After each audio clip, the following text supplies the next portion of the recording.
When people talk about powerful companies, one name almost always comes up: BlackRock. It is insanely big and influential. It manages trillions of dollars and owns shares in thousands of companies worldwide. Everybody knows about BlackRock, and people fear it. Why? Because BlackRock is visible. It appears in headlines, in reports, and in debates about who really controls the world. Its power is discussed openly. But ownership is not the same as control. BlackRock owns assets.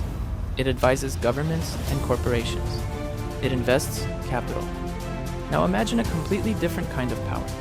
A company that does not own businesses, but runs the systems that those businesses depend on. A company you may have never subscribed to, never installed, and never consciously used. Yet it decides how banks store money, how airlines book flights, and how governments manage data. That company is Oracle.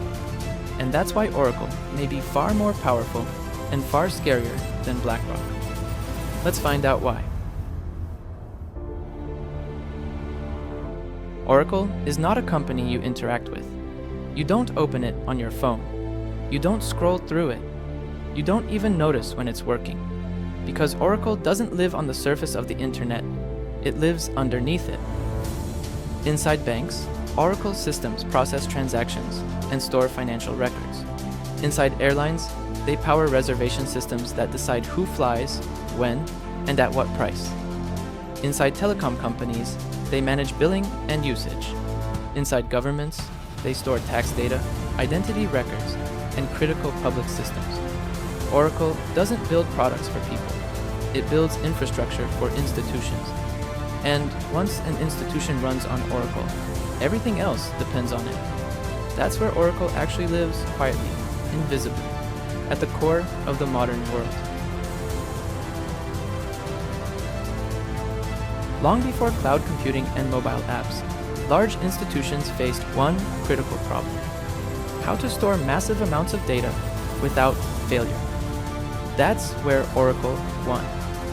By the early 2000s, Oracle had become the default database for banks, governments, airlines, and telecom companies, organizations that could not afford downtime. Today, a large share of the world's biggest companies still run their most critical systems on Oracle databases. Many of these systems handle millions of transactions and remain in place for decades. Databases are not like apps. They sit at the center of everything. If an app fails, you restart it. If a database fails, everything stops. Oracle focused on reliability, stability, and backward compatibility, making sure systems kept working year after year. That approach didn't just build trust, it built an empire. Once a company builds on Oracle, leaving is no longer a simple decision. Over time, Oracle systems become deeply customized. Decades of data, thousands of internal processes. Entire businesses are shaped around a single database. Replacing that isn't like switching software. It means rewriting systems, retraining staff, migrating massive amounts of sensitive data, all while the business is still running. The risk is enormous.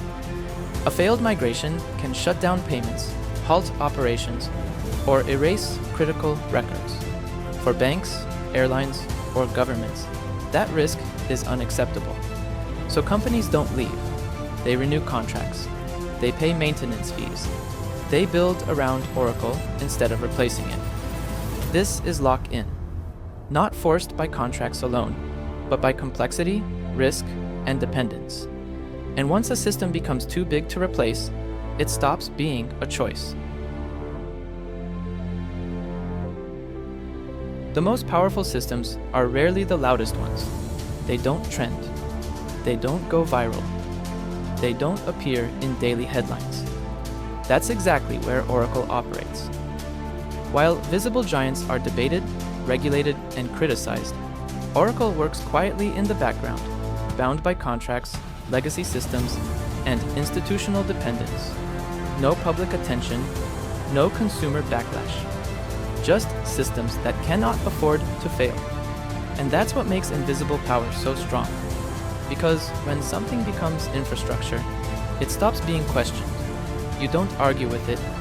You don't replace it. You build everything else around it. Oracle doesn't need to control opinions or markets. It only needs to keep running. And in a world built on data, the company that runs the foundation never has to announce its power.